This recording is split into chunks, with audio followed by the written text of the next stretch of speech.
ये थी आगम की गंगा।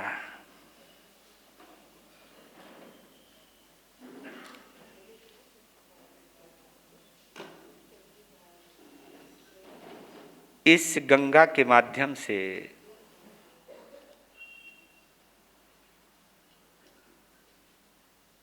हम प्रभु महावीर के संग थे।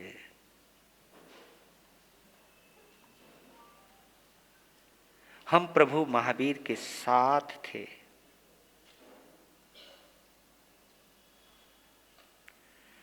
और उनके साथ रहना बहुत बड़े सौभाग्य की बात है। अपने भगवान के साथ रहना वास्तव में जब भाग्य का उदय होता है, सौभाग्य का उदय होता है। इससे भी आगे एक शब्द है जब अहोभाग्य होता है।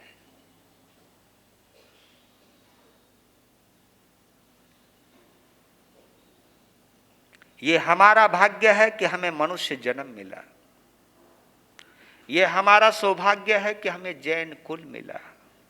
और ये हमारा अहोभाग्य है कि हमारे हाथों में उत्तराधीन सुरत देव का सौभाग्य या संयोग मिला।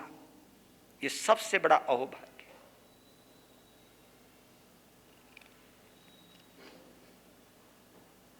इस नश्वर संसार में हमें ईश्वर बनाने की ताकत अगर किसी में है तो इस आगम में। नश्वर संसार है, शाश्वत ईश्वर है।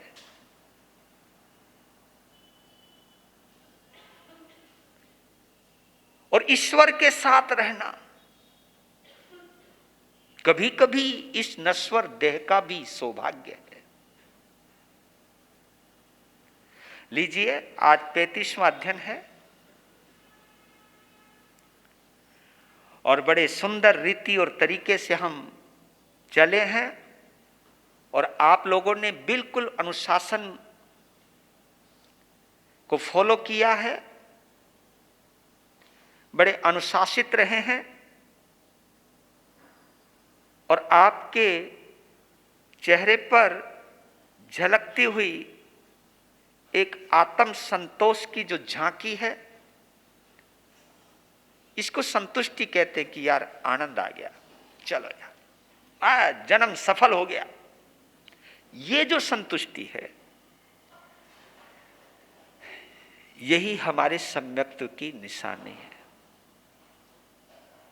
इन पलों को जीने के बाद जब हमें ऐसा अनुभव हुए कि यार ये असली पल है, जिन पलों को मैंने जिया है, ये अंदर से भाव उठे, ये सम्यक्त्व है। इसके पठन में, इसके श्रवण में जिसे आनंद आता है, ये सम्यक्त्व की निशानी है। और यहां आकर के भी घड़ी को देखे यार समय कब होएगा, जाऊंगा कब, लोगों से मिलूंगा कब। ऐसे भी हो सकते हैं। वैसे ऐसे लोग तो होंगे नहीं, क्योंकि जो थे वो आए ही नहीं।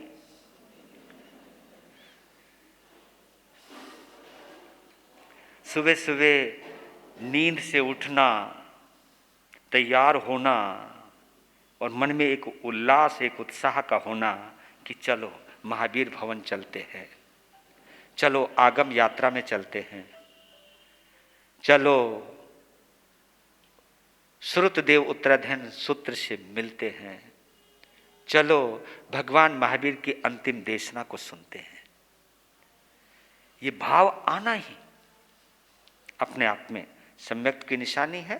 तो 35वां अध्ययन है अनगार मार्ग गति। आपने चेक किया हो या नहीं किया हो, भगवान महावीर ने संत जीवन को बतलाने वाले 4 अध्याय रखे इसके अंदर स्पेशल। एक क्षुल्लक निर्ग्रंथीय अध्ययन, दूसरा महानिर्ग्रंथीय अध्ययन, तीसरा पाप श्रमणीय अध्ययन, और चौथा यह अनगार मार्ग गति।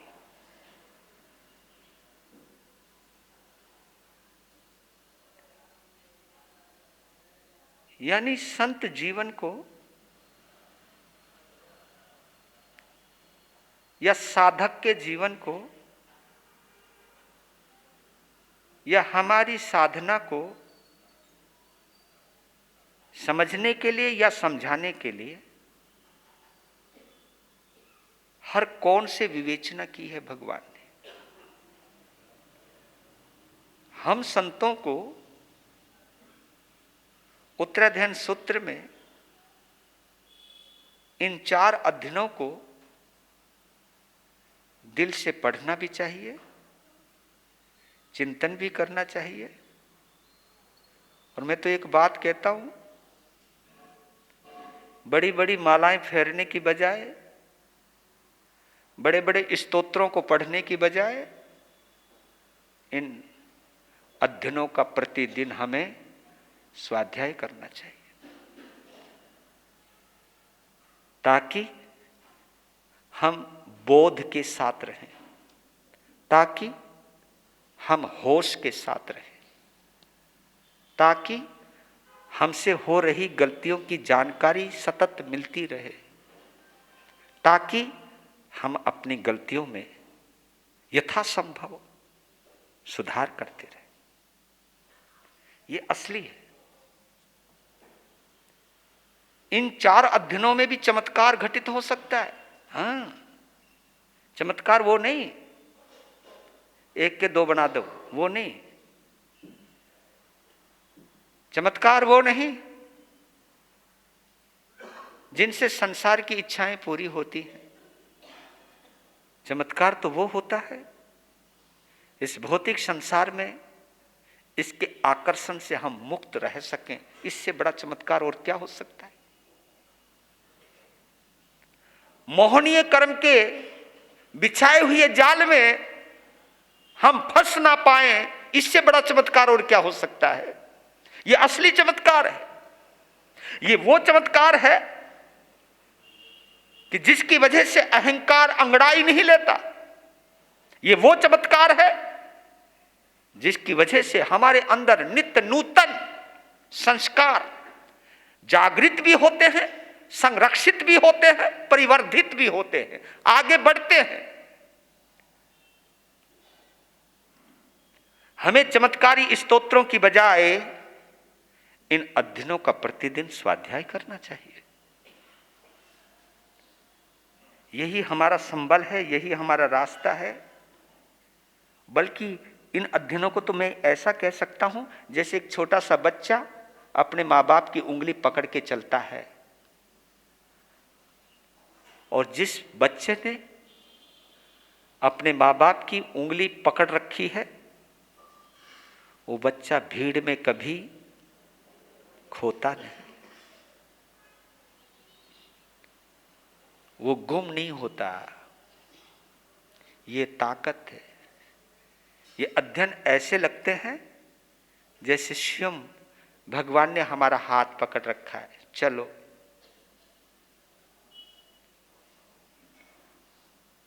ये श्रुत देव वास्तव में देवाधिदेव प्रभु महावीर की अनमोल निशानी है।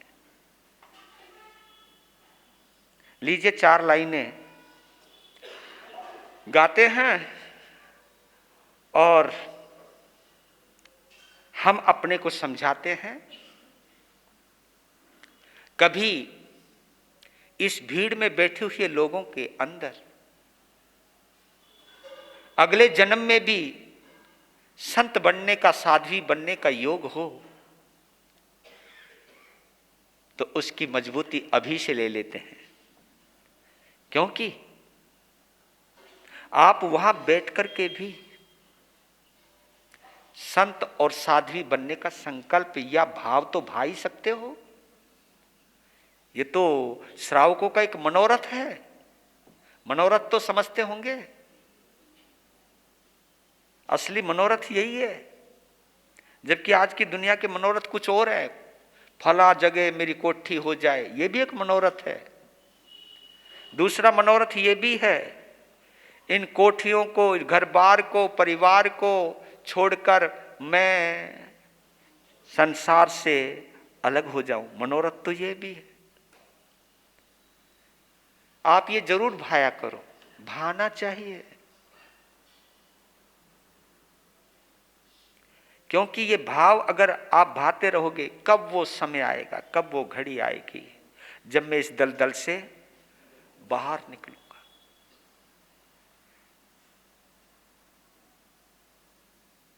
ये मनोरथ इस जन्म में ना सही, अगले जन्म में पूरा हो जाएगा।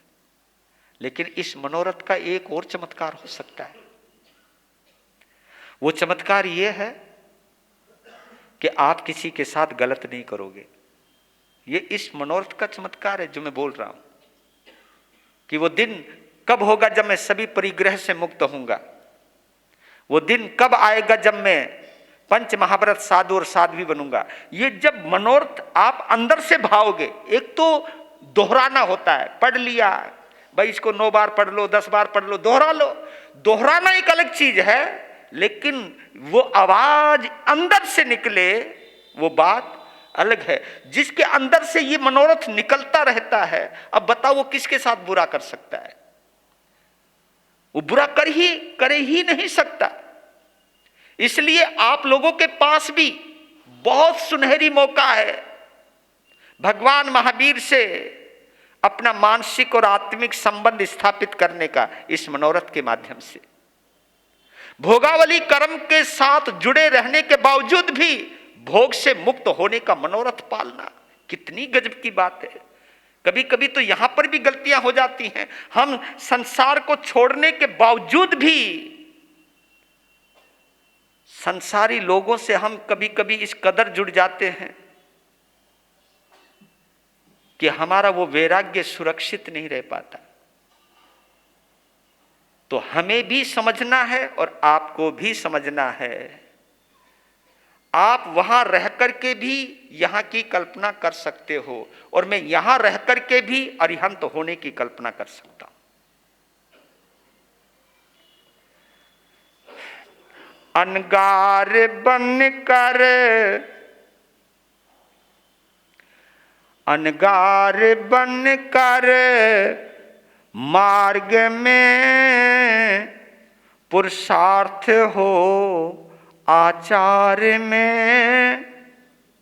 मार्ग के परि सहे सहे आस्वाद नहीं सत्कार में।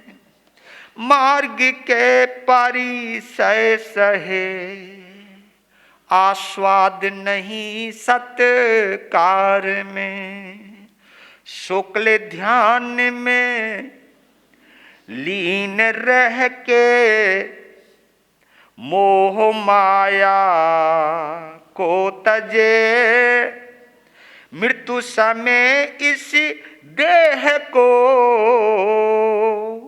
संलेख ना करके तजे।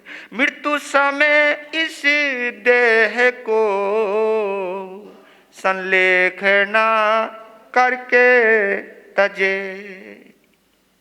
ये अनगार मार्ग और गति है।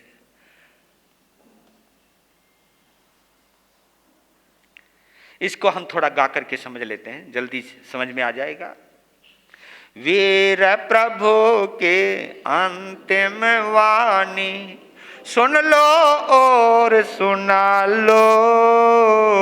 जीवन धन्य बना लो, जीवन धन्य बना लो।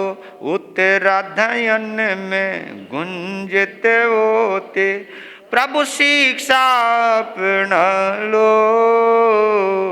जीवन धन्य बना लो, जीवन धन्य बना लो। वीर प्रभु के अंतिम वाणी सुन लो और सुना लो। जीवन धन्य बना लो, जीवन धन्य। तीर्थंकर उपदिष्ट मार्ग को एक चित्त हो सुनना, करे आचरण जो प्रभु पथ का, मिटता जनना मरना। मुनि पद पाकर फिर ना उलझे, मुनि पद पाकर फिर ना उलझे, घर का राग भुला लो, जीवन धन्य बना लो, जीवन धन्य बना लो। वीर प्रभु के अंतिम वाणी सुन लो और सुना लो, जीवन धन्य बना लो। संतों को हमेशा याद रखना है तीर्थंकर उपदिष्ट मार्ग को, क्योंकि ये जो रास्ता है अनगार का, ये बहुत गहरा शब्द है और शायद वर्तमान में अधिकांशतः है, चाहे वो काल का प्रभाव समझ लो,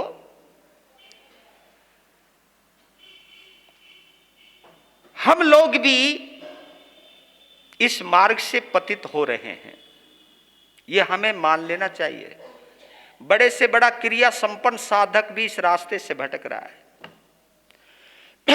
क्योंकि अनगार इसके अंदर, क्योंकि श्रवण का भी जिक्र किया भगवान ने, निर्ग्रंथ का भी जिक्र किया प्रभु ने, और अनगार का भी जिक्र किया। देखने में लगता है ये तीनों शब्द समान हैं, लेकिन अंतर बहुत बहुत है। निर्ग्रंथ उसको कहते जिसमें से राग द्वेष कम हो जाए, निर्ग्रंथ वो है। श्रवण जो है उसको कहते जो पुरुषार्थ करता है, मेहनत करता है, अपने आप को तपाता रहता है। श्रवण जो श्रम करता है, मेहनत करता है, उसको श्रवण कहते हैं। हम भी मजदूर हैं, मजबूर नहीं है, याद कर लीजिएगा। हम भी मजदूर हैं पर मजबूर नहीं है। मजदूर किस चीज के? क्योंकि जब हम कोई भवन बनाता है तो वहां मजदूर लगते हैं। कोई ईंट ला रहा है, कोई गारा ला रहा है, कोई ला रहा है, कोई मिस्त्री उस चीज को लगा रहा है। मिस्त्री भी मजदूरी होता है, पर लेकिन है उस मजदूरों में उसका स्टैंडर्ड जरा अलग से होता है, क्योंकि उसके पास शिक्षा है कि ईंट को कैसे रखना है, उसका जरा स्टैंडर्ड है। तो मजदूर आप भी हो सकते हो और मिस्त्री हम भी हो सकते हैं, नो डाउट इसके अंदर, क्योंकि हमने घर छोड़ दिया है। हम भी मुक्ति महल का निर्माण करने में जुटे हैं, लेकिन श्रावक भी इसके साथ जुड़ा हुआ है। अकेला मिस्त्री कुछ नहीं कर सकता।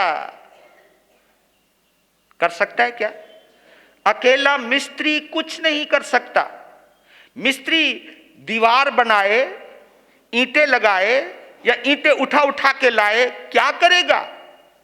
तो एक ऐसी सुविधा है कि जिसको दीवार चुनने की, नाप तुलाई की, माप की पूरी जानकारी है, वो मिस्त्री बन जाता है। और जिसको माप की जानकारी नहीं है वो मजदूर बन जाता है। लेकिन उस भवन निर्माण के अंदर जितना हाथ मिस्त्री का होता है उतना ही हाथ सहयोगी के रूप में मजदूर का भी होता है। इसलिए श्रावक और श्राविकाओं का, साधु और साध्वी का जोड़ा कहलाता है। हम सब मुक्ति महल के निर्माण में जुटे हुए हैं। इस चीज को हमें कभी भूलना नहीं चाहिए, क्योंकि इसलिए कहता हूं कि आप कभी कभी ये बोल जाते हो ना, कभी कभी मुझे बहुत दुख होता है, तुम ये बोल जाते हम तो गृहस्थी हैं जी, हम तो कुछ भी कर सकते हैं। नहीं नहीं नहीं, कुछ भी कर सकते, ये आजादी आपको नहीं है। आम आदमी कुछ भी कर सकता है, लेकिन एक श्रावक और श्राविका कुछ भी नहीं कर सकता। उसकी भी अपनी मर्यादाएं होती हैं, उसके भी नियम होते हैं, और वो नियम और मर्यादा ही उसको श्रावक और श्राविका के ढांचे में ढालता है। तो आप भी मुक्ति महल के मिस्त्री ना सही, मजदूर तो हो, हमारा सहयोगी हो आप।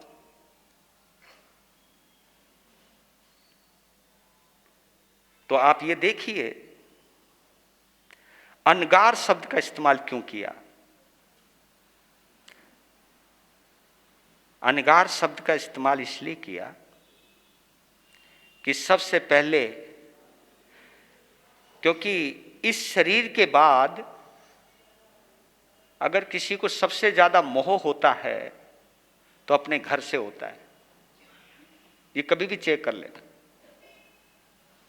ये घर शब्द में बड़ा जादू है जी। हाँ, देखो जी, आपका घर जिन चीजों से बना है उन्हीं चीजों से बड़े बड़े होटल भी बनते हैं, उन्हीं से बनता है ना। बड़े बड़े होटल, बड़े बड़े हॉस्पिटल, है ना, बड़ी बड़ी धर्मशालाएं, बड़े बड़े गेस्ट हाउस, उन्हीं चीजों से बनता ना, जिन चीजों से आपका घर बनता है। स्कूल हैं, हॉस्पिटल हैं, मंदिर हैं, स्थानक हैं, कुछ भी समझ लो, जिन चीजों से आपका घर बना है उन्हीं चीजों से ये सब चीज बने हैं। लेकिन बताऊं आपको, घर में बड़ा जबरदस्त जादू है।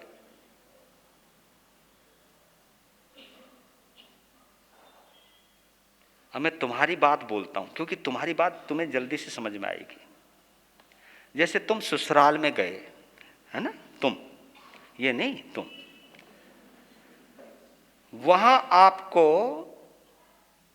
टेबल पर बैठे बैठे सब मिलता है, माल, पकवान, मन मर्जी, ऊपर से सम्मान। 1-2 घंटे के बाद या 1-2 दिन के बाद मन में क्या आता है? चलो यार घर चले, है ना। आप बड़े बड़े होटलों में जहां आपकी बेल के ऊपर सब चीज आ जाता है, एक घंटी बजाओ सब चीज उपलब्ध है, लेकिन फिर भी कहता कि चलो घर चलते। मजदूर जब मजदूरी करता है, मालूम है उस मजदूरी से उसका घर चलता है, लेकिन मैंने वो चेहरे देखे, काम करते वक्त काम भी करता है, लेकिन जब लास्ट वक्त छुट्टी का वक्त होता है, जब वो अपना मुंह धोता है और अपने घर की ड्रेस पहनता है, यार उसके चेहरे की चमक ही कुछ और होती है। और मेरे आप लोगों में से भी एक अनुभव कह सकता हूं, स्कूल के अंदर 3 घंटियां बजती हैं, टन टन 3 घंटियां बजती हैं। 1 घंटी होती है स्कूल लगने की, 1 घंटी होती है बीच की, और 1 घंटी आखिरी की भी होती है। और बताओ जी, तुम्हें कौन सी घंटी सबसे ज्यादा अच्छी लगती थी? है ना। और यार मतलब किताबें भी यूं ठूस देते थे फटाफट, यार लगाने का कहना मतलब कमाल, हुर्रा, मतलब शोर मचाए। क्यों जी? वो आखिरी घंटी किस चीज की परिचायक थी? चलो घर चलते। और मैंने एक चमत्कार और देखा, एक आदमी दर्शनों के लिए आया, लड़का केवल 1 साल का होगा, बैठा बैठा रोने लग गया। बाप ने कहा चल घर चल। इतना सुनती बच्चा चुप हो गया। मैं बोला यार इस बच्चे को ही पता है। ये चमत्कार तो देखा होगा आपने। और बताऊं आपको, ये घर में इतना जादू क्यों है? वजह तो तुम्हें पता होगी या नहीं होगी, क्योंकि तुम लोग तो घर बना रखा है, मैंने तो नहीं बना रखा है, लेकिन घर वालों से पालना तो हमें भी पड़ता है। हाँ, हम चाहे साधु कितने बड़े हो जाएं, जब चतुर्मास की विनती आती है तो हम भी यही पूछते हैं कितने घर हैं।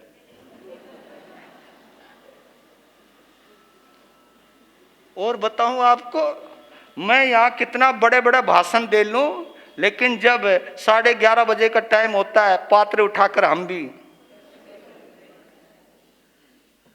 ये घर मेरा एक जबरदस्त चीज है। वजह बताओ ना, ऐसा क्या जादू है? जिन चीजों से थानक बना, जिन चीजों से होटल बना, जिन चीजों से गेस्ट हाउस बना, उन्हीं चीजों से आपका घर बना, लेकिन जादू घर में क्यों? कोई बता सकता है घर बनाने वालों? नहीं, अटैचमेंट का कारण भी तो होगा। मैं बतला देता हूं, जबकि मैंने घर नहीं बसाया, मैं बता रहा हूं तुम्हें। इसके 2 ही शब्द हैं, एक कर्तव्य और एक अधिकार। ये 2 शब्द हैं। घर ही हमें सिखाता है किसको कितना देना है, किससे कितना लेना है, कौन हमारा इंतजार कर रहा है और कौन किससे बंधा हुआ है। कर्तव्य सब जुड़े हुए हैं, कर्तव्य से जुड़े हुए हैं। एक कमाने जा रहा है, एक घर की सफाई कर रहा है, घर को सजा रहा है ना, रोटी बना रहा है, मतलब सब जुड़े हुए हैं। कर्तव्य ने बांध रखा है आपको। और दूसरा है अधिकार। अधिकार का मतलब जानते हो? अधिकार का मतलब ये मेरा है। हाँ, अधिकार। और बताओ, आपको किसी पार्टी में जाना हो, बाजार में जाना हो, बन ठन के जाते हो आप। हाँ, बन ठन के जाते हो। किसी पार्टी में जाते हो, बड़े सलीके से खाते हो, और कोई वैसा वैसा खा रहे हो, ढंग से खाना, इज्जत का सवाल है। लेकिन बताओ, घर में चाहे कैसी खाओ, चाहे सपड़का मारो, और बताओ घर में आप कैसे भी कपड़े पहनो, चलेगा। मतलब इतनी आजादी, अपनापन, कैसे रहो, कैसे बैठो, कैसे बोलो। ये जो आपके अंदर ये चीज है, ये है घर को जोड़ के रखती है। इसलिए कहता हूं कि इस शरीर के बाद अगर कोई व्यक्ति सबसे ज्यादा बंधता है किसी से, तो किससे बंधता है? घर से बंधता है।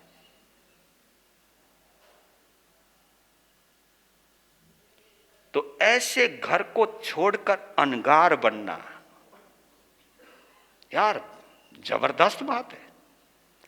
क्योंकि हमारे यहां दो धर्म है, श्रावक श्राविकाओं का धर्म आगार धर्म कहलाता है, घर में रहने वालों का धर्म है गृहस्थ। हम यहां गृहस्थ धर्म नहीं कहते, हम उसको आगार धर्म कहते हैं, घर में रहने वालों का धर्म कहते हैं। और हमको अनगार। अनगार इसलिए कहते कि हमारा कोई घर नहीं है। जो घर तुम्हें बांध के रखता है, उस घर को हमने प्रभु की मोहब्बत में छोड़ दिया,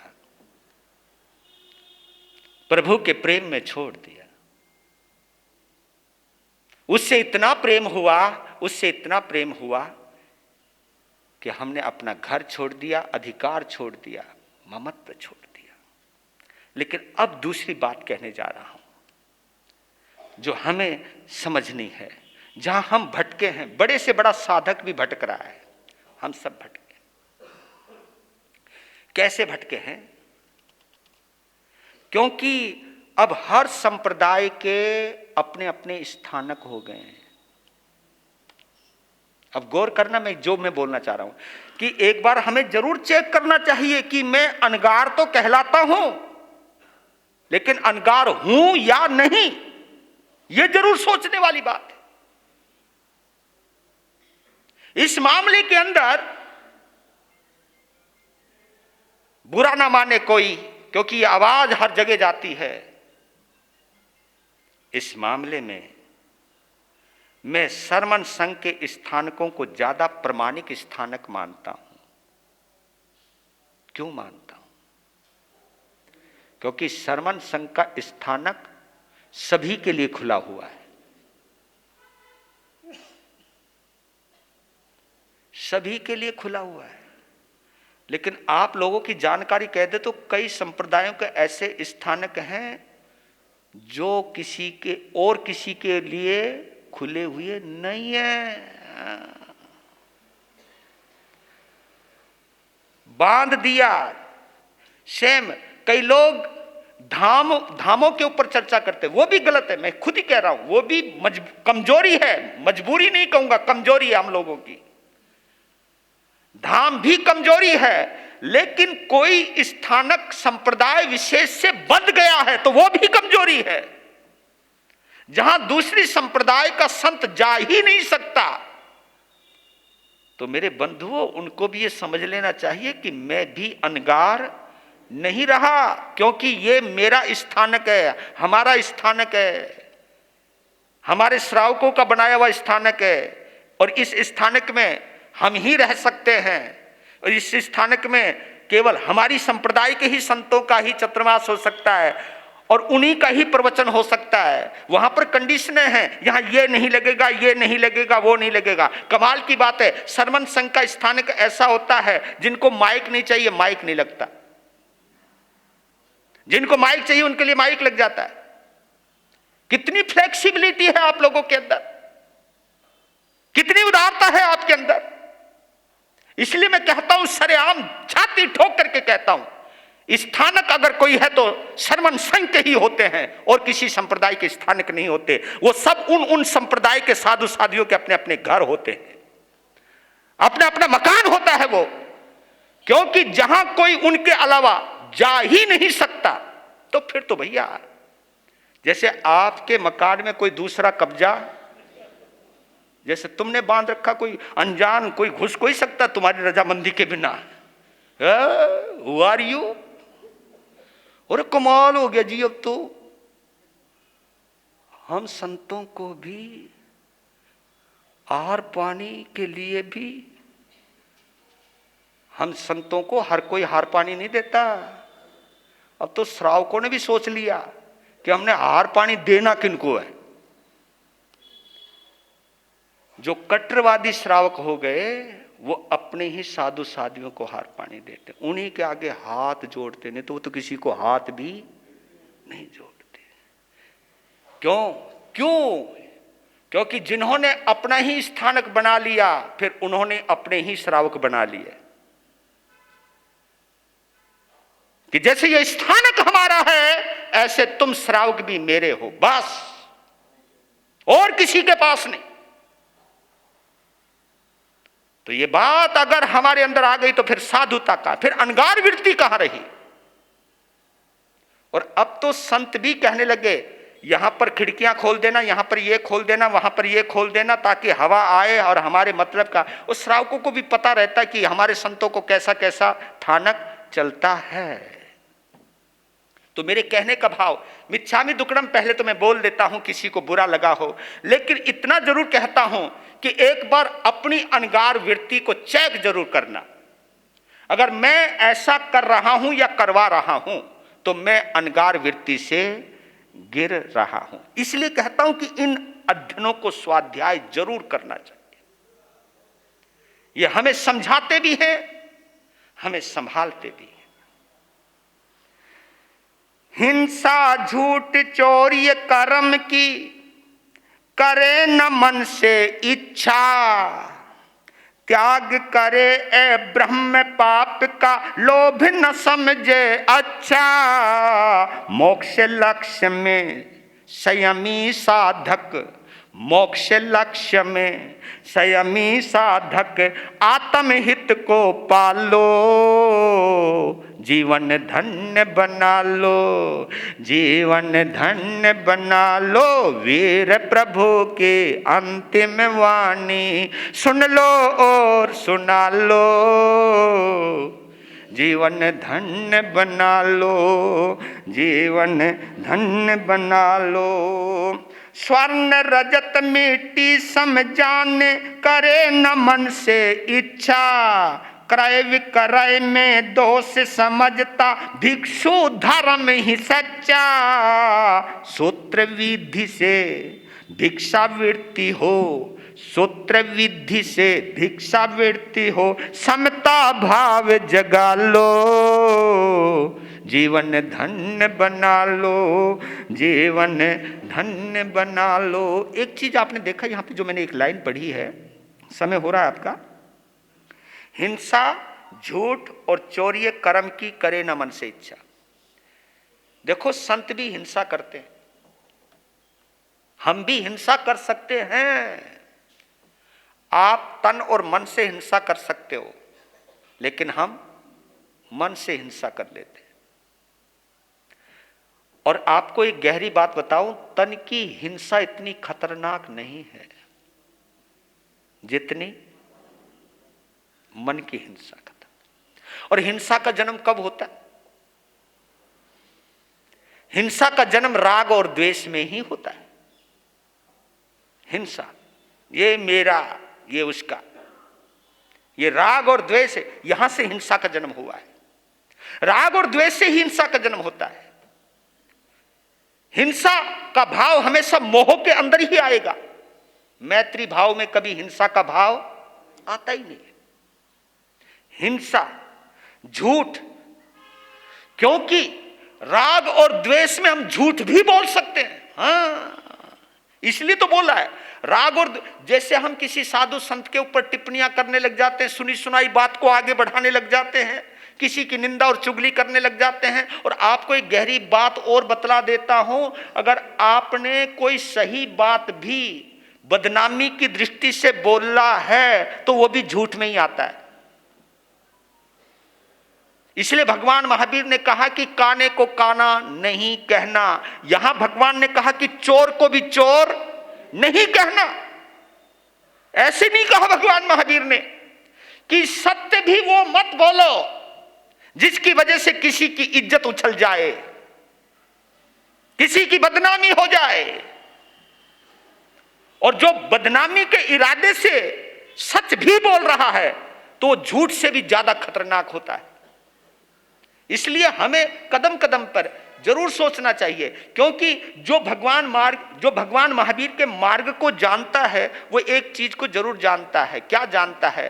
कि सब कर्मों का संयोग है, इसमें किसी जीव का कोई दोष नहीं है, सब छद्मस्त हैं। अगर हमसे गलती हो सकती है तो उनसे भी तो गलती हो सकती है, उनसे भी गलती हो सकती है। उनके पास भी तो मन है, गलती उनसे भी हो सकती है। और जब गलती हो सकती, जब हमसे हो सकती तो उनसे भी हो सकती। जब उनसे भी हो सकती है तो फिर हमें किसी की निंदा करने की क्या जरूरत है? तो ये भाव हमारे अंदर आने चाहिए, क्योंकि निंदा के भाव कहीं से भी आए और ऊपर से चोरी,